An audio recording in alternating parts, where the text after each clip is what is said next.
In this video, I will show you how to turn off dark mode on Notepad in Windows 11. So basic way guys to turn off and disable dark mode, open Notepad, then settings, and here you will see setting app theme.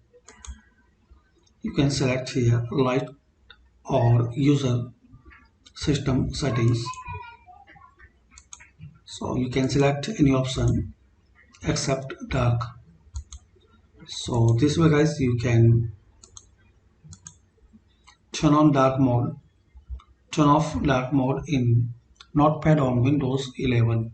Thanks for watching and please comment this video useful for you or not.